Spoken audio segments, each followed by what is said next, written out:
My topic today will be a field that is called by some people geometric transversal theory. It's a part of what's called discrete geometry by some people. I sometimes call it combinatorial geometry. Now,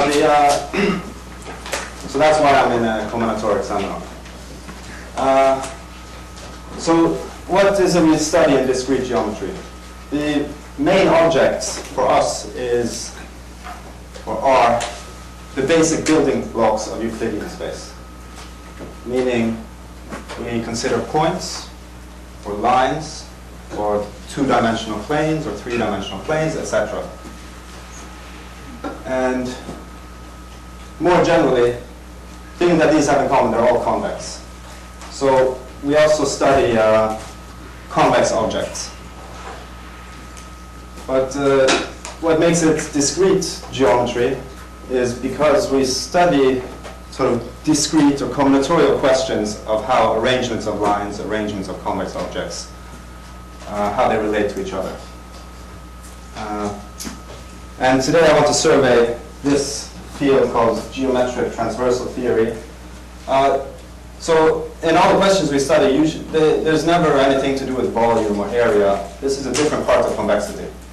So we only study the discrete questions, and usually there will be affine invariance. So distance has nothing, plays usually no role in what we look at. It's only combinatorial structure of how convex sets interact with each other. Okay, so let me start with some basic definitions that have nothing to do with geometry. So this is the motivation, but I'm sure all of you know this already. So I'm going to let F be a family of sets. I'll even assume that this is a finite family of sets and that each of these sets, Si, is a subset of a finite ground set, X. Okay? And a transversal, what I call a transversal to F, is a subset T of X, such that this T intersects non-empty with each member of F. To me, that's what is a transversal. Okay? So, for instance, if the subsets was of order 2, or pairs, were two elements sets, subsets of X, then this F would be a graph. Right? So, for instance, the ground set X are the vertices of this graph, and the sets Si, they're pairs, and I can draw up this graph like this. And the transversal, well, that's a subset of the vertices, like this, for instance. Right? Each edge of this graph is incident to at least one red vertex. So that's a transversal set. And you can easily check that no three vertices would form a transversal to this particular graph. Right? So that leads to one definition, the transversal number, which is standard parameter in graph theory. So the transversal number of a hypergraph F, that's what we also sometimes call such a set system, is the minimal cardinality of a transversal to F. Yes? And this is a well-studied parameter, and one tries to, much effort has been devoted to understand how this parameter relates to other parameters of hypergraphs. But when studying this transversal theory, there are other kinds of transversals one would be interested in. Some problems would call for transversals of a particular type. Right? Not necessarily the smallest transversal, but some other type of transversal. One typical example, which is classical, is what's called a system of distinct representatives. Yeah? I'm sure everybody knows this. So that is a transversal consisting of precisely m elements, where m was the number of sets in the family F. Yes? And these are distinct elements. And I order them such that each xi belongs to Si. And they're distinct. That's a system of distinct representatives. And sometimes, for this particular question, for systems of distinct representatives, this is one way to encode it. Here is my family, S1, S2, so forth. So I encode it as a bipartite graph. And the sets on the one vertex set, vertex class, corresponds to the sets, the other one to the ground set, and I make edges where the elements belong to which set they belong to. And a system of distinct representatives would be a matching like this of that bipartite graph. Okay, so, but there's of course many other types of transversals one could study, other restrictions one can make. This is one extreme example, the system of distinct representatives. Okay, so one last thing, I'll just mention the famous theorem about system of distinct representatives, the Hall's marriage theorem. So a family F of sets, a hypergraph, has a system of distinct representatives if and only if this condition is met. For any k indices, the union of the k corresponding sets must contain at least k elements. And the reason this theorem is quite famous and has branches to many other different topics in graph theory and in combinatorics. It's related to connectivity of graphs through Menger's theorem and the max flow min cut theorem. And even only a few years ago, this was generalized to something called system of disjoint representatives of hypergraphs, and it gives a connection to topology. So this is quite a famous theorem, but the reason I mention it is this marriage condition, which it is called. How it's a necessary and sufficient condition, but it's obviously necessary. It's completely trivial that it must be satisfied. And that's sort of a flavor that occurs in transversal theory. Right? If you find a set of k subsets, a subfamily of size k here with less than k elements, of course there cannot be a system of distinct representatives by the pigeonhole principle.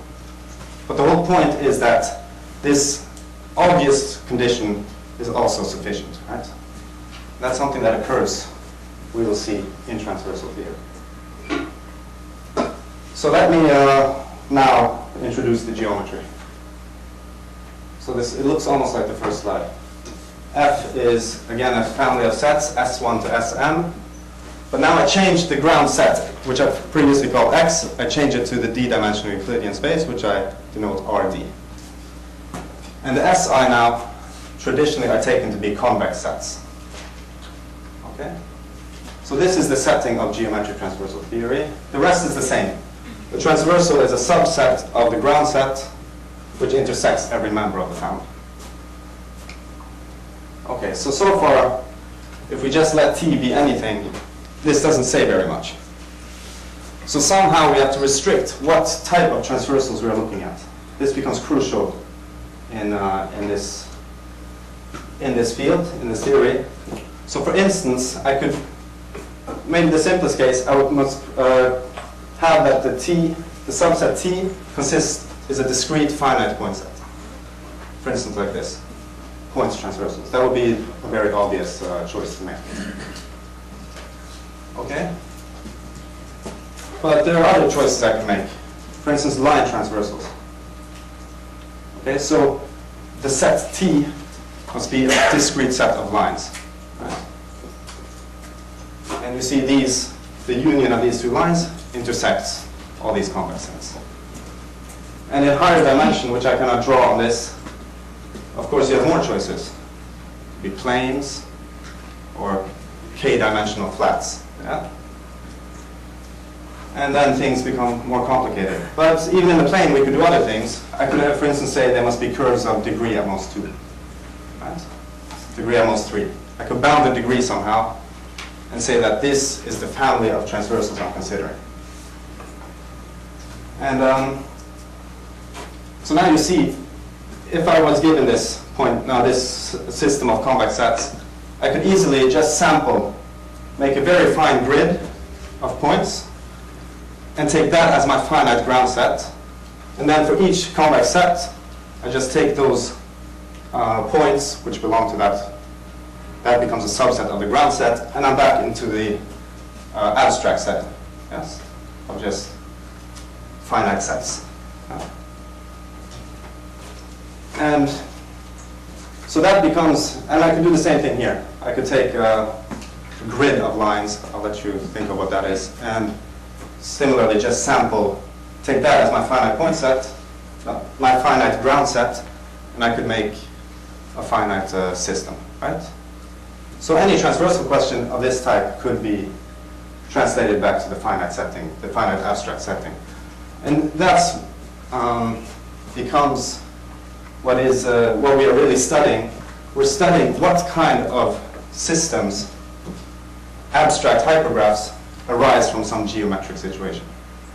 Right? So in the abstract geometric situation, I said, when I studied a lot, this parameter, transversal number, and other things, and we know things relate, certain parameters relate, certain do not. We are interested in those hypergraphs arising from some geometric situation like this, and see how the parameters, the interrelation between the parameters changes. Okay, that's essentially what we're trying to do. Is this clear? Okay, so today I'll try to cover points transversals, and I'll try to say something about line transversals to show you how things change when going from zero-dimensional transversals to one-dimensional transversals.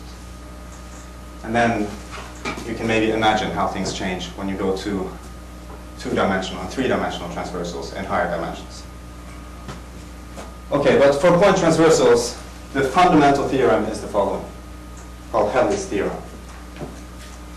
You may or may not have seen it before, but probably somewhere in an elementary course on linear algebra, you might have run into something like this. So it says that a family of convex sets in Rd has a point transversal if and only if every subfamily of size d plus 1 has a point transversal. And by point transversal, I mean a single point which is transversal to all the sets, which is a transversal. So for instance, here, does this family have a point transversal? Well, we can't really see because I layered them so that you can't see. But actually it doesn't, because when I bring forth the ones underneath, there were these three, right? But what Helis' theorem says, this is in the plane, that at most this obstruction to having a transversal will be caused by at most three sets, right?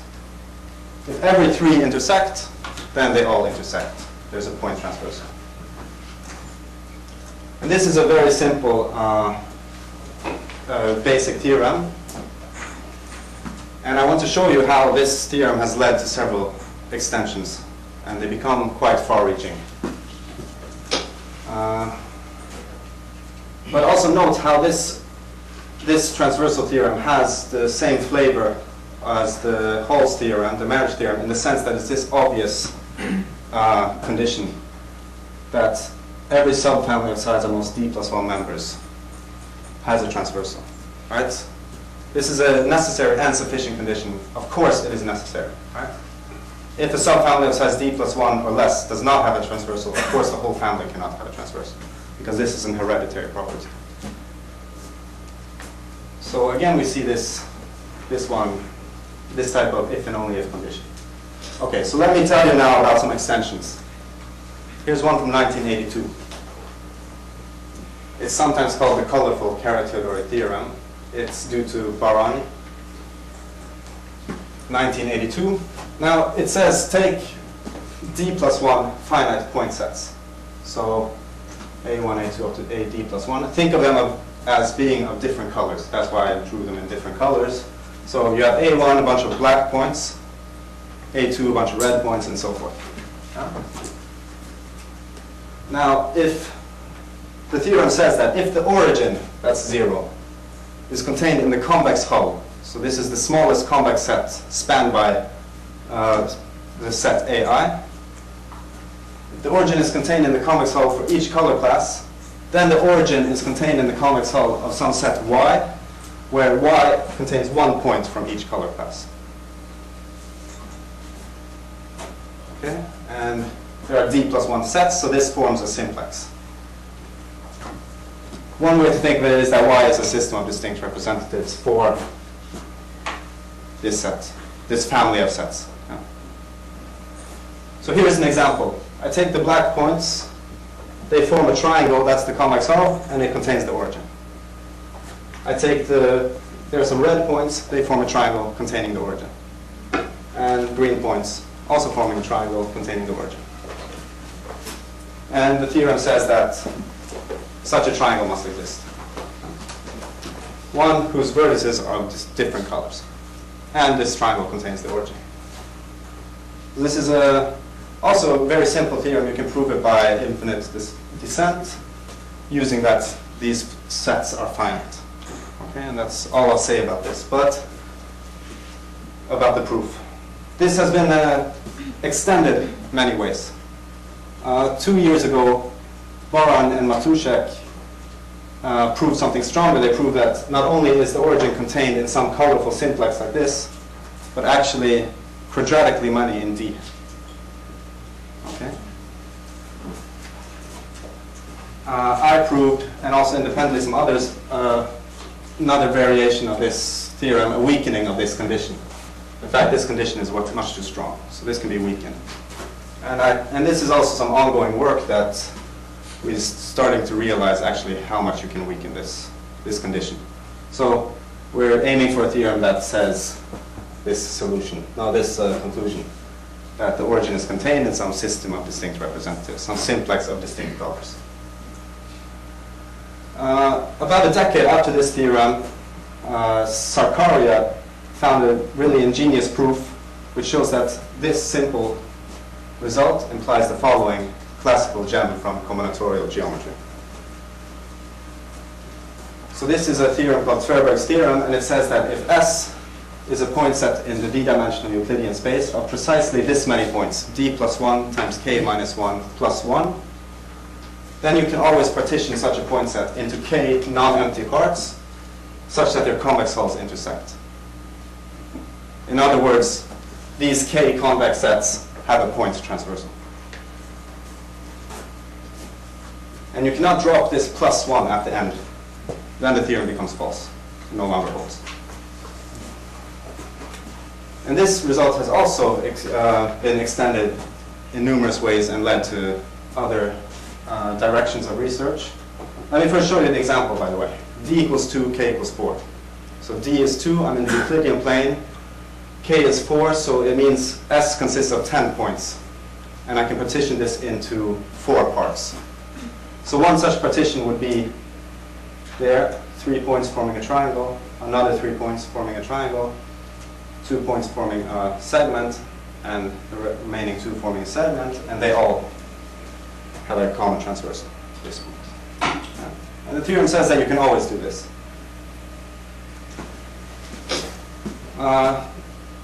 The direction that this has been generalized and currently being explored is that there's a connection to this to fixed point theorems in topology. So that's why people from other branches have become interested in this theorem.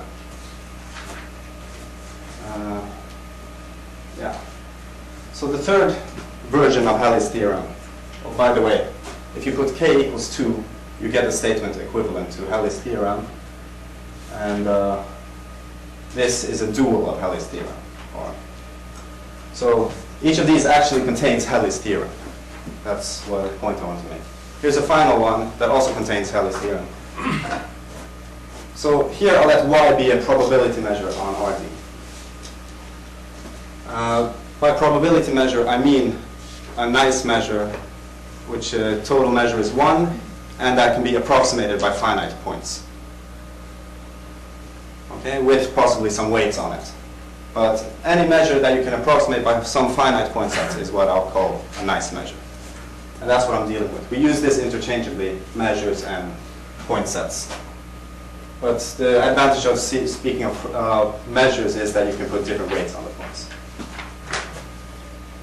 Okay, so given an epsilon between 0 and 1, define this f epsilon to be the family of all convex sets whose measure is greater than epsilon. Then immediate consequence of Helis' theorem is the following, called Roddo's center point theorem. For every measure, if epsilon is greater or equal to d over d plus 1, then this family f epsilon has a point transversal. Okay? I'll let you prove it on your own. Here's an example. Now I'll put uniform weight on all the points. There are 11 points here, the black ones. That is my measure. Yes? I'm in the plane, so I'll let epsilon equal 2/3. So the theorem says that there exists this red point, the center point, such that any convex set containing, well, at more than 2/3 of the number of points here, so that's 8 points, also contains that red point. set. Yeah? So this red point is called the center point. And now I can tell you the relatively recent extension. Many of these theorems are very old. Rado's center point theorem is from the 40s, I think. So this is what I wanted to lead up to. The weak epsilon net theorem for convex sets. So it says the following. For every epsilon, and for every positive integer d, there exists a minimum positive integer n of epsilon d, such that we have the following statement. For any probability measure, you can find a set, capital N of mu, which consists of at most this many points, such that n of mu is a transversal to f. And this n is called a weak epsilon net. Because what it does is, the red points, the black points is the measure, the red points is the weak epsilon net. And what the weak epsilon net is, it catches any sufficiently large convex set. Right? Any convex set of sufficiently large measure will be caught by the weak epsilon net. Okay, so for instance, here I have 19 points, and any convex set with 5 will contain one of the red points.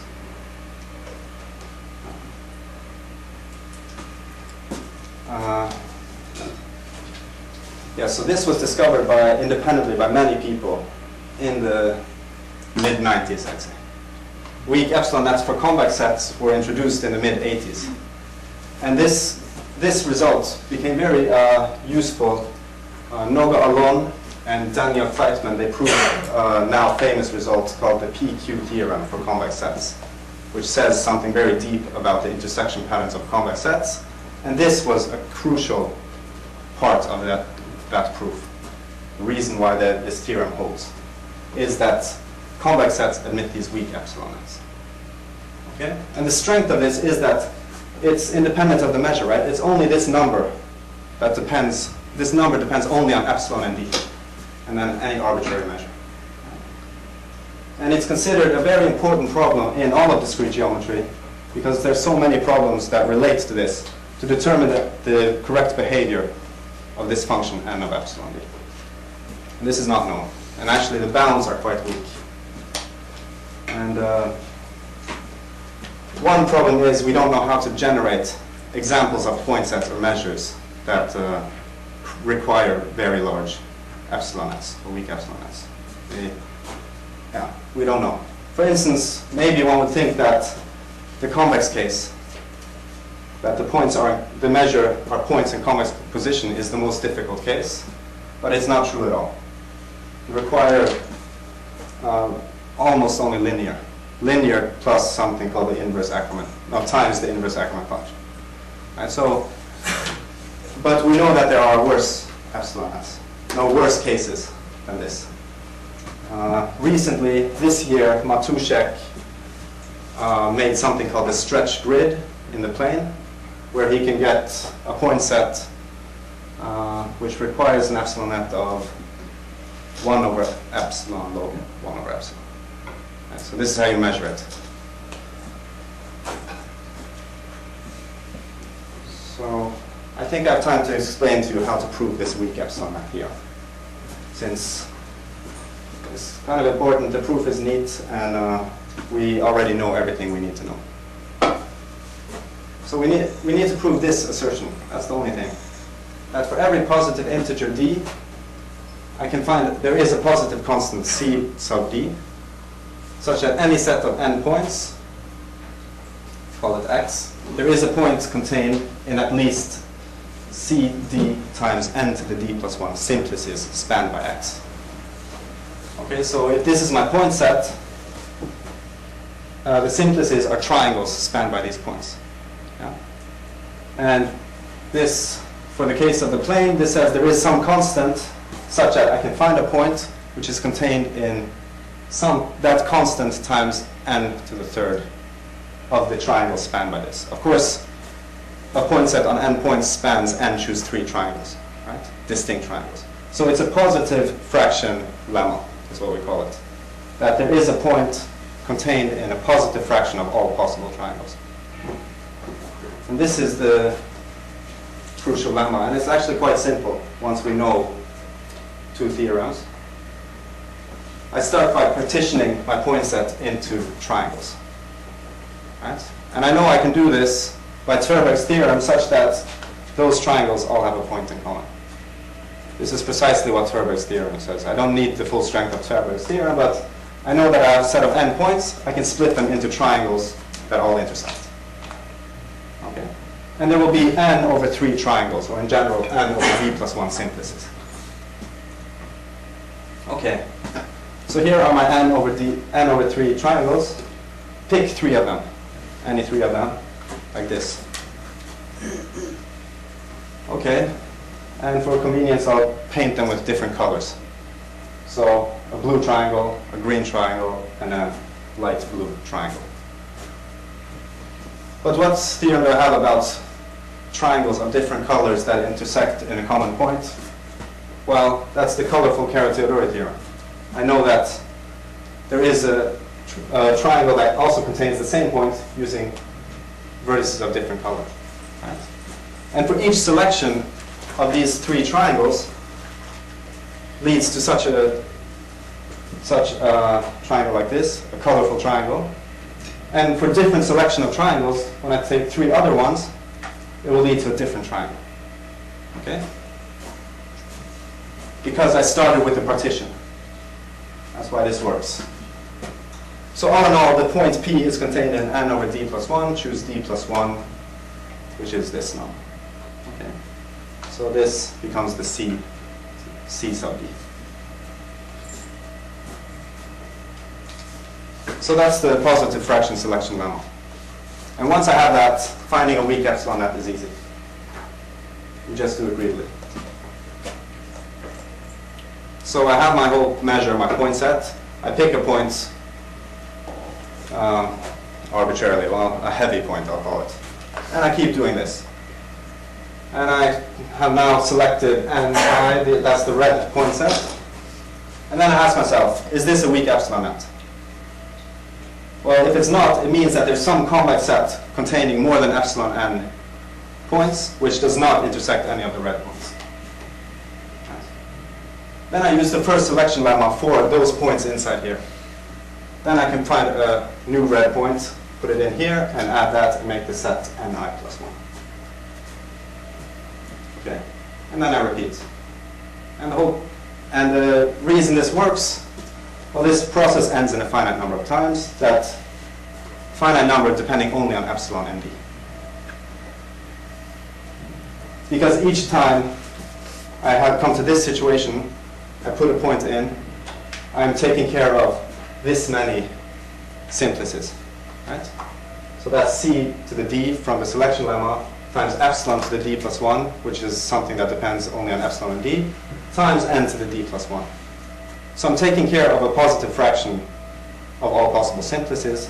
And since I started with an n-point set, there are only n choose d plus 1 simplices. So there's only a finite number of times I need to do this. And it ends. And that's how I make a weak epsilon net. So this is the bound that this procedure gives. The best known bound, I think, is something like this. And maybe you have to add a log, or multiply a log 1 over epsilon. And the lower bound is far from this. So that's, yeah. So this is an important problem to determine the n of epsilon d function. Okay, so that's, I think, ends my part on points transversals. There are many more things we could say, but it's okay to end here. So I'll say something short about line transversals now. Okay, so remember, now a transversal is a finite set of lines. And my family is still a family of convex sets. And I'll call it a common transversal if there is a straight line that intersects all the members. Right? So that's what previously was a point. For Helis' theorem, the equivalent of a common transversal was a point contained in everything. Now a common transversal is a line that intersects everything. Okay. And I'll need two more notions. A TK family. Every subfamily of size at most k has a common transversal.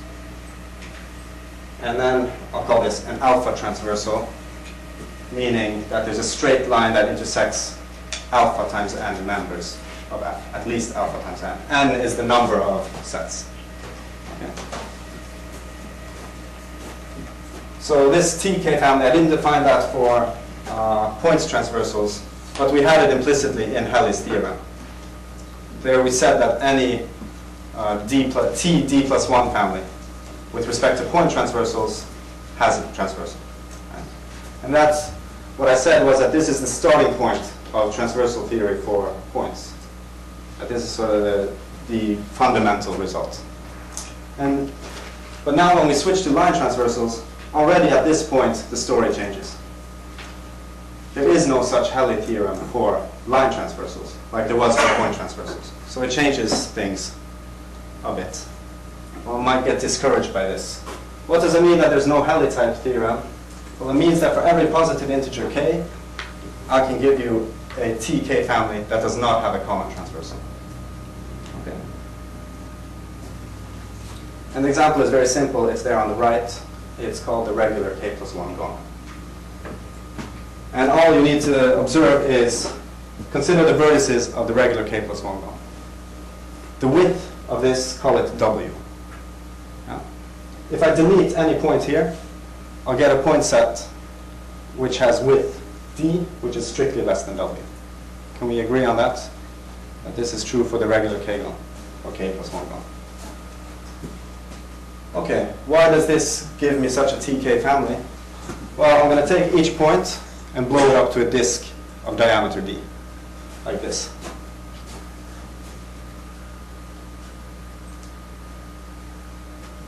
So if a family of disks, they will have a line of diameter d, they will have a line transversal if and only if the centers are contained in a strip of width d. Okay? You take the line and the disks, and you can blow off the line while shrinking the disks to points. You do this at the same speed, that becomes exactly this equivalence.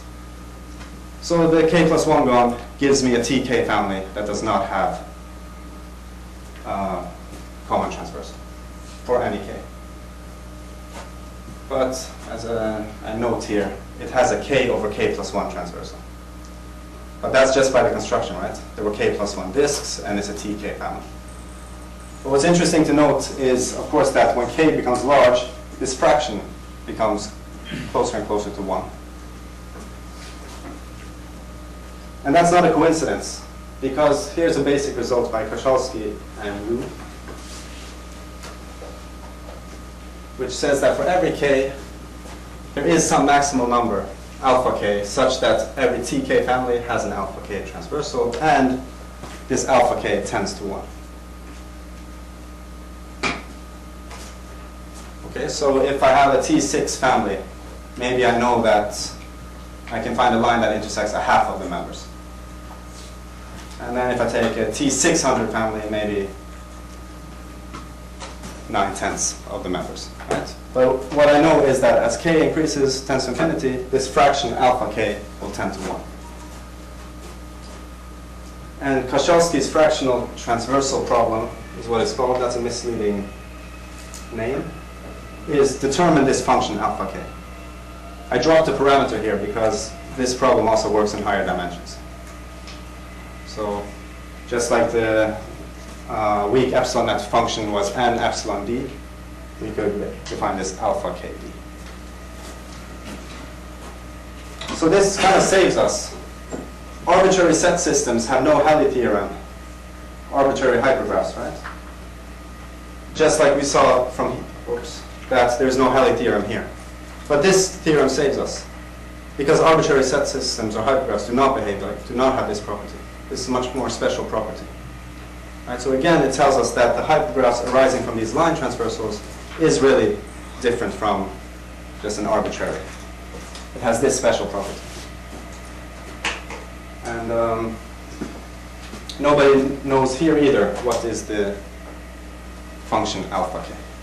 How does it behave? And in fact, of course, for k equals 2, this does not hold. So it starts at k equals 3, and Kachalski's original result starts at k equals 4. And k equals 3 is somehow a more tricky situation. But maybe I will have time to just show you a simple proof of this. There were proofs of this, but they were very difficult. The only proofs for k equals 3 before recently involved starting with your sets of convex sets, and you have some lines that you start with, and you start moving them here and there. You move another one here and there, and you keep doing this in a very complicated way, and then you need to argue that at some point you'll stop and you'll be intersecting some positive fraction. But the method is completely ad hoc and very many details and cases to study. So, but now maybe there is a way to avoid that. So it's discouraging, there's no Helis theorem, but we have this one. But it turns out even for line transversals, there is a nice theorem which gives nice necessary and sufficient conditions. Originally it's called Hadwiger's transversal theorem, but I'm just going to explain to you a more recent one by Wenger, which is just a slight refinement of Hadwiger's theorem. So now let F equal S1, S2, Sn, a family of convex sets. Now the indices is important here. If for every triple of increasing indices you choose, we have the following condition. This is the Hadwiger condition. The set with the middle index intersects the convex hull of the two outer ones. Then the family has a transversal. So this may seem a little difficult to remember what this condition is, but it's very simple. Think of the indices as points on the line. 1, 2, I, j, k. Right, so whenever you choose three indices, I, j, k, it must look kind of like it does when these are points on the line. K lies inside the interval determined by j lies inside the interval determined by I and k. Right? And that's kind of what we want here. You have sets I and k, and j must intersect the convex hull. If this is true, then there is a line transversal. And this can be made into an obvious necessary condition. Because if the family has a line transversal, well, I can label them 1, 2, 3, 4, 5, 6, and I trivially satisfy that condition. So again, it's one of these conditions that is trivially necessary and turns out to also be sufficient. Now, here is a recent theorem by three Mexican mathematicians, Arbitrary, and Montejano. It's called the colorful Hadwiger theorem. And yeah, I like this one very much. So the setting is almost the same. F is this family of n convex sets. Indices here, again, are important. But we have some additional information. This family F is the union of three sets, or three families. F1, F2, F3, think of them as of different colors. But there's no restriction. For instance, S2 could be a green set, but it could also belong to the red one. It could also belong to the blue one. So a set could have many different colors. Right? In fact, if you take F1 equals F2 equals F3, you'll end up exactly with the previous theorem. Right? So this is a generalization. So again, whenever you choose these indices I, j, k, so increasing order, but now you look at ones where they come from different colors. Okay, so you want Si, Sj, Sk to be of all distinct colors. But then you have this condition satisfied, that the middle index intersects the convex hull of the two outer ones. if you have this, then the conclusion is one of the color classes has a transversal. You don't know which one, of course. At least one of them. And this is very typical for this colorful Helis theorems, that we make no assumption on the individual families. Right? F1, F2, F3, there's no transversal assumption on any of them. The assumption is made on the interrelation between them. Right? So when it looks like this, one of the color classes will have a transversal.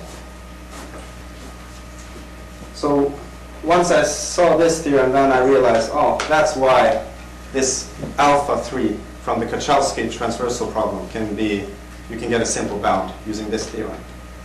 So I'll show it to you. Here's a T3 family. Don't check that every 3 is intersected by line, because probably it's not. But imagine it's a T3 family. Now what do? I want to show that I want to prove some fraction, 1/5 is what I'll aim for. That there's a line that intersects 1/5 of these convex sets. So I take a vertical line here on the left, and I take a vertical line here on the right. Okay. And then I start moving them inwards, slowly, continuously, such that I reach a position where the number of sets on the left, and the number of sets in the middle, and the number of sets strictly to the right is as equal as possible. Okay, so maybe it looks something like this. You can check that you can do this such that these numbers differ by at most 1.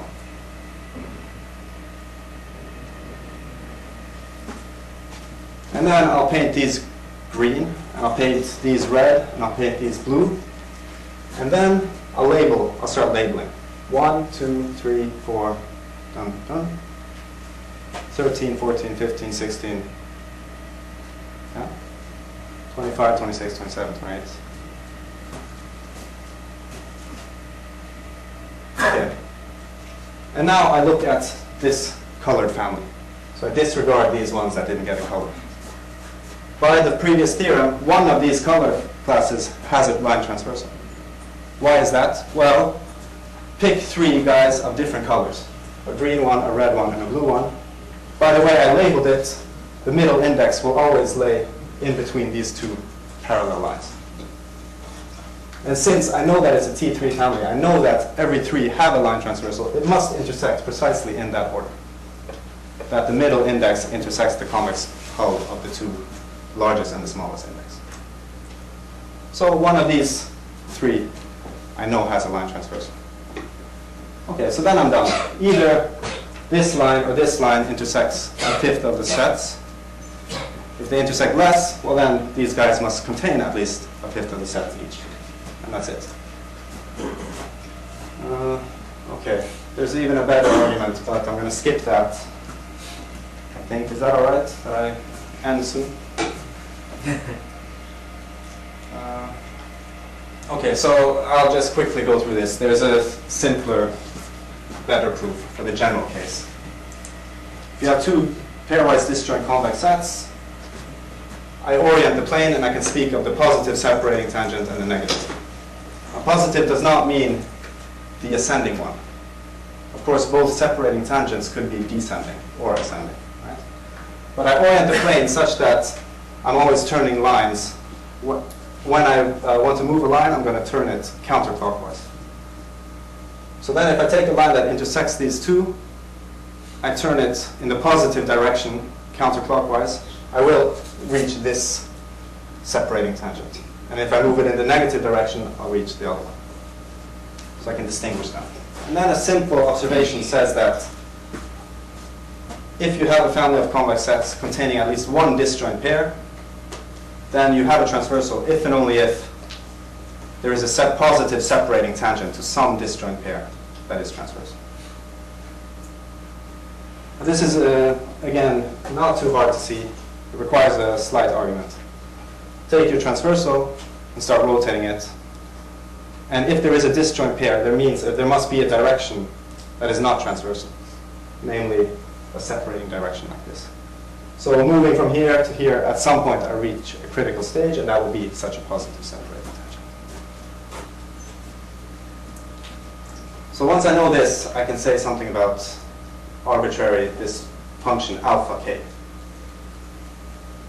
So suppose f contains d times n choose 2 intersecting pairs. Remember, these are the dangerous ones. When I have disjoint pairs, then I can find this positive separating tangent. So what I'm looking at here is simply something called the intersection graph of the family of convex sets. Okay, so if I have some convex sets like this, I can label them 1, 2, 3, 4, and I can consider a graph.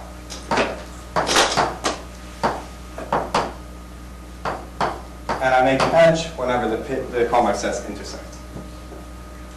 Let me see if anyone is still awake now and was awake in the previous talk.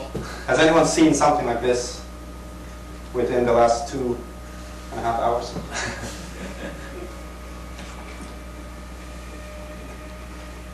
Well, there was something defined in the previous talk called interval graphs.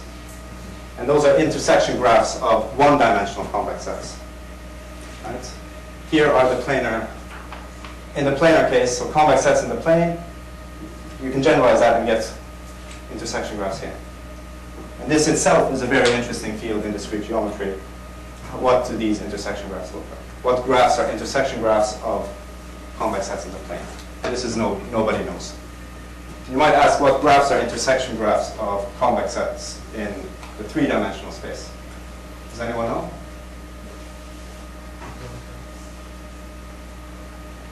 The problem actually solves there. Every graph.